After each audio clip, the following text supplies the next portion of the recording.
今日は神奈川県茅ヶ崎市の茅ヶ崎駅にやってきたのだ。ここは JR 東海道線と相模線の2路線が乗り入れするターミナルステーション。東京駅からは約1時間、横浜駅まで約30分の好立地なのだ。茅ヶ崎といえば湘南を代表する町の一つですね。明治時代から昭和初期にかけては海沿いの別荘地として発展して、多くの著名人がこの地を訪れました。そしてなんといってもサザンオールスターズの桑田佳祐さんの出身地としても有名です。今日はそんな茅ヶ崎駅周辺を散策していくのだ。まずは南口側から寄り道しながらサザンビーチを目指すのだ。時刻は朝9時を過ぎたところ、平日の朝ということで通勤ラッシュは落ち着いてきた頃だね。茅ヶ崎って海のイメージが強いけど、海に向かう途中にもいろいろ見どころがありそうなのだ。それでは散策スタートです。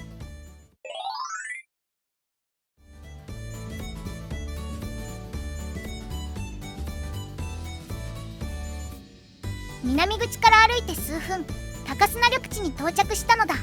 駅からこんなに近いのに緑がすごくて別世界みたいなのだ。本当に静かで落ち着いた雰囲気だね。茅ヶ崎駅すぐ近くとは思えないくらいです。池があって石橋もあるのだ。立派な日本庭園って感じで散歩コースとしても気持ちいいのだ。ここは将来庵っていう茶室もある本格的な日本庭園になっています。明治時代から昭和初期にかけて著名人の別荘があった場所だそうです。通りで雰囲気いいと思ったのだ。松の木もいっぱいで、なんだか格が違う感じがするのだ。おっぺけペー節で有名な川上音次郎さんや、その後は実業家の方の別荘だったみたいです。春には梅が綺麗で、市内でも有名な梅の名所になってるんだって。敷地内にある赤い塔、なんだろうこれ。ミニチュアみたいにコンパクトな作りなのだ。こちらは奈良の薬師寺の三重塔を10分の1のサイズで再現したものだそうです。庭園を整備するときに築山のアクセントとして作られたそうですよ。小さいけど庭園のシンボルって感じで存在感があるのだ。松林との調和も考えて配置されてるから、とても絵になってるね。敷地内に茅ヶ崎市美術館もあるのだ。鳥が翼を広げたような変わった屋根をしてるのだ。とても現代的でおしゃれな建物だね。緑に囲まれた美術館って素敵だと思います。今回は開館前だから外観だけ撮影してきたのだ。10時開館で茅ヶ崎ゆかりの作家作品を展示してるそうです。2階にはカフェもあって、庭園を眺めながらお茶できるんだって。今度来るときは美術館とカフェもセットで楽しみたいのだ。地元食材を使った料理が自慢らしいので、茅ヶ崎の味も楽しめそうだね。図書館も隣にあるから一日のんびり過ごせる場所になってます。石碑みたいなのもあるのだ。こちらは山田耕作顕彰碑。赤とんぼで有名な作曲家の山田耕作さんを称える石碑になっています。赤とんぼの作曲家も茅ヶ崎とゆかりがあったのだ。高砂緑地の隣には市立図書館もあるし、このエリア全体が文化的なスポットになってるんだね。空気が美味しくて鳥の声も聞こえて心が癒されるのだ。朝の散歩には最高の場所なのだ。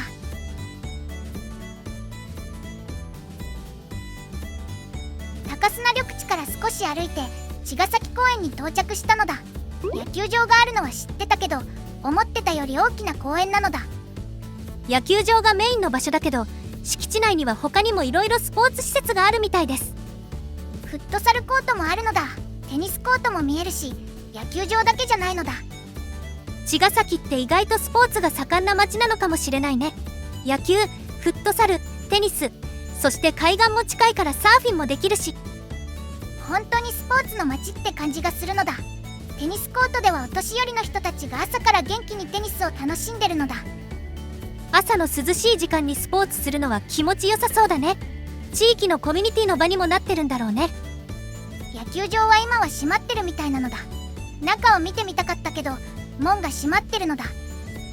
普段は軟式野球専用の球場として少年野球から草野球まで幅広く使われてるそうです。ソフトボールもできるんだって。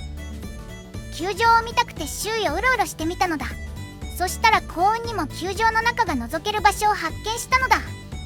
スタンドも見えるし、なかなか本格的な野球場みたいです。観客席が2756席もある立派な球場になってます。調べてみるとサザンオールスターズのライブ会場としても有名なのだ。2000年に初開催されて、2023年には10年ぶり3回目のライブが4日間開催されました。ライブビューイングと合わせて27万人を超える人が観覧したそうです。すごい規模なのだ。茅ヶ崎にこんな立派な野球場があるとは思わなかったのだ。茅ヶ崎って海のイメージが強いけど、実はスポーツ施設も充実してるんだなって思いました。公園自体も緑が多くて散歩にもいいし、運動するにもいい環境なのだ。それじゃあ次はいよいよサザンビーチに向かいましょう。茅ヶ崎公園から歩いてついにサザンビーチ茅ヶ崎に到着したのだ。湘南を代表するビーチの一つなのだ。明治31年に開設された茅ヶ崎海水浴場が平成11年にサザンビーチ茅ヶ崎に改称されたそうです。正面にエボシーは、東に江ノ島、西に富士山が望める絶好のロケーションになってます。大きな C の字のモニュメント、これが有名な茅ヶ崎サザンシーなのだ。茅ヶ崎の頭文字 C をデザインしたビーチのシンボルだね。 C の右側に人が立つと C の切れ目がつながって円になるので、縁結びの名所としても有名です。だから撮影スポットとして人気なのだ。サザンオールスターズの「I am your singer」の CD ジャケットにも使われてるのだ。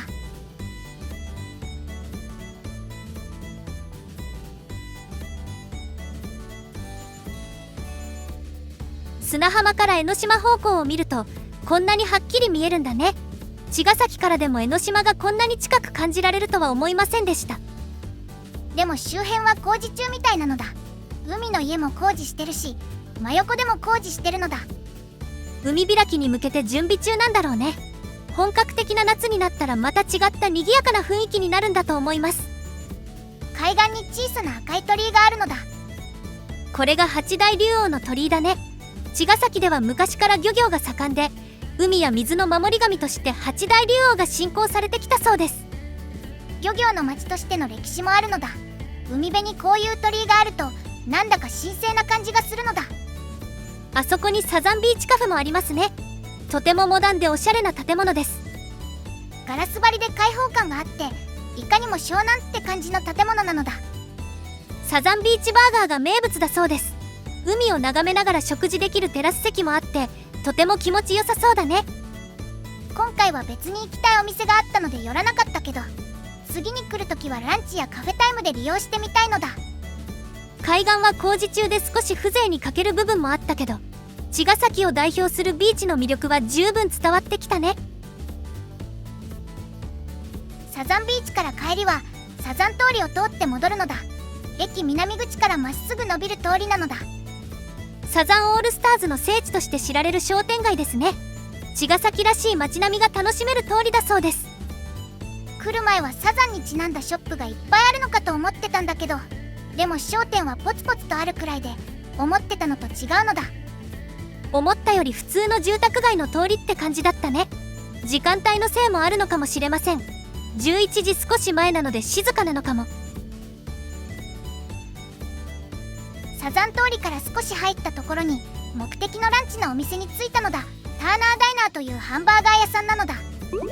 とてもおしゃれな木製の建物だね。湘南っぽい雰囲気あるお店だと思います。お昼時だからか店内は地元の主婦グループが何組も来てたのだ。人気のお店みたいなのだ。地元に愛されてるお店って感じがするね。マッシュルームチーズバーガーを注文したのだ。運ばれてきたハンバーガーを見てびっくり。まさにあふれるほどの大量のマッシュルームなのだ。ハンバーガーに挟みきれないほどの量です。こぼれた分はフォークで刺して食べてました。いただきます。おいしい。たっぷりのマッシュルームに甘いチーズが絡まって最高なのだ。玉ねぎも炒めてあって甘さと香ばしさがバーガーにしっかり合ってるのだ。パティは肉のうまみがギュッとしてて食べ応えも十分なのだ。バンズは甘くてふっくらしたタイプ。ポテトはシューストリング系で細めで、付け合わせのペンネと人参もお口直しにいいね。飲み物のアイスコーヒーは普通だったけどハンバーガーは大満足なのだ。茅ヶ崎に来たらまた寄りたいお店になったのだ。お腹も満足したので茅ヶ崎駅に戻ってきたのだ。今度は北口の方を散策してみるのだ。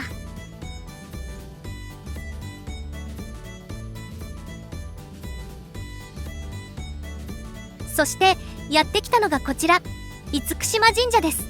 茅ヶ崎駅の北口から徒歩3分ほどのところにあります。商店街の裏道に佇む神社で、地元では弁天様として親しまれてるそうです。鳥居が立派なのだ。黒い鳥居がかっこいいのだ。この厳島神社のご祭神は日本神話に登場する宗像三女神なんです。市来島姫命は水の神様、田堀姫命は縁結びの神様、田木姫命は航海安全、交通安全の神様として信仰されています。宮島の厳島神社と同じ神様が祀られてるのだ。こんなに離れてるのに同じ神様にお参りできるなんて不思議なのだ。実は全国に厳島神社の分社は9000社もあると言われてます。茅ヶ崎の厳島神社は技芸上達や音楽芸能のご利益で特に有名だとか。音楽芸能のご利益、サザンオールスターズの街にぴったりの神社なのだ。実際に桑田佳祐さんもこの厳島神社のおみこしを担いだことがあるそうです。境内は広くはないものの、とても綺麗に整備されてるのだ。こちらの神社の特徴の一つが妙音弁財天です。八角の神池の中に祀られていて、琵琶を持つお姿から音楽芸能の導きの神として崇められています。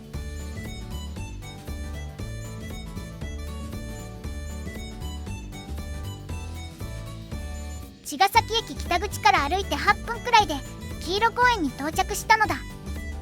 正式名称は第一カッター黄色公園っていうのだ。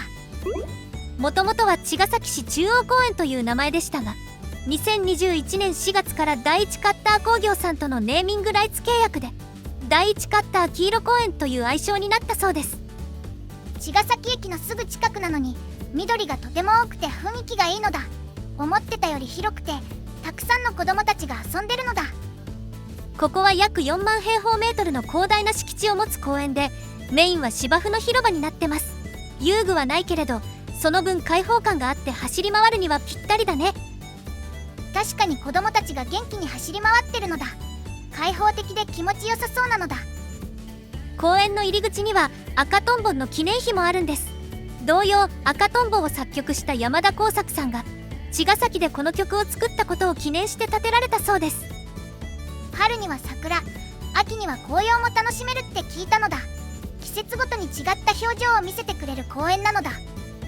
この公園はイベント会場としてもよく使われてるそうです。キャンピングカーフェスやクラフトフェアなど大規模なイベントも開催されて、市外からも多くの人が訪れるんだって。黄色公園の前、道路を挟んだ向かい側にイオン茅ヶ崎中央店があるのだ。正式名称イオン茅ヶ崎中央ショッピングセンター。多くの専門店が入ってる大型店舗です。黄色公園を挟んだ反対にももう一つイオンがあって、そちらには映画館のイオンシネマも併設されてるのだ。反対のイオンは正式にはそよら湘南茅ヶ崎のテナントですが、そちらはもっと大型店舗になってます。黄色公園で遊んでお買い物して映画も見れるなんて最高なのだ。黄色公園の前、道路を挟んだ向かい側にもう一つ大きな建物があるのだ。こちらは茅ヶ崎市民文化会館。1980年に開館した茅ヶ崎市の文化の拠点となる施設になっています。2018年10月に耐震補強改修工事を経てリニューアルオープンしました。随分と立派な建物なのだ。大ホールではオペラ、バレエ、オーケストラの公演など幅広いジャンルの催しが行われてるそうです。音響効果がとても良くて、国内外の演奏者から高い評価を受けてるんだとか。そして文化会館の隣が茅ヶ崎市役所なのだ。市役所の前に金色の像があって、何かと思ったら加山雄三の銅像だったのだ。加山雄三さんも茅ヶ崎にゆかりの深い著名人なんですね。若大将として親しまれ、湘南のイメージにぴったりの方です。芝生やカフェがあったり、市役所なのにやけにおしゃれなのだ。現代の市役所は市民に親しみやすい空間づくりを心がけてるところが多いみたい。コンビニも敷地内にあって、市民の方にはとても便利だと思います。藤沢市役所もそうだったけど、湘南エリアの市役所っておしゃれにするのが流行りなのかなと思ったのだ。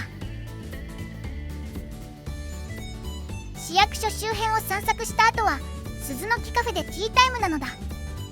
茅ヶ崎駅北口から徒歩4分、路地裏の隠れ家的なギャラリーカフェだそうです。Google マップで高評価だったのもあって気になっていたので寄っていこうと思います。店内は大きな窓から外の緑がたっぷり見えて、すごく開放的で気持ちいいのだ。木のテーブルと椅子で統一された内装が温かみがあって素敵でした。本当に居心地が良い空間って感じ。リンゴのセパレートティーと季節のフルーツタルトを注文したのだ。リンゴのセパレートティーって珍しいメニューだよね。物珍しさに惹かれて頼んだんだけど、これがすごく美味しかったのだ。紅茶の中に薄くあっさりしたリンゴ味が合わさっていて、紅茶ともジュースとも言えない不思議な美味しさなのだ。季節のフルーツタルトはプラムでした。生地が分厚くてサクサクで、プラムも甘くて美味しかったのだ。こちらのお店は素材にとことんこだわっていて、地元の有機農家の野菜を使用したり、国産小麦の天然酵母パンを使ったり、ご飯も毎日土鍋で炊いてるそうです。そう言われると週替わりのランチメニューも気になってくるのだ。今度はランチタイムに来てみたいのだ。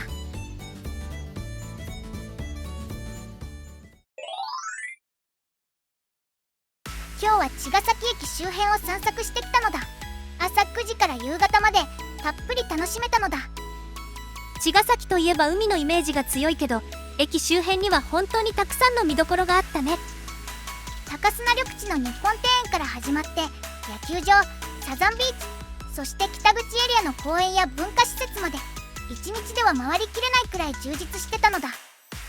ハンバーガーも美味しかったし、カフェも素敵でした。グルメも楽しめる街だということがよく分かりました。個人的には海側よりも駅周辺の繁華街としての魅力の方が好きだと感じたのだ。生活に便利で文化的な施設も充実してて、とても住みやすそうな街だったのだ。駅から徒歩圏内でこれだけ多彩な体験ができるのは茅ヶ崎の大きな魅力だね。今度は季節を変えてきてみたいのだ。春の桜や秋の紅葉の時期にもまた違った茅ヶ崎の表情が見られそうなのだ。それでは最後までご視聴いただきありがとうございました。よろしければチャンネル登録と高評価よろしくお願いします。動画作りの励みになるのだ。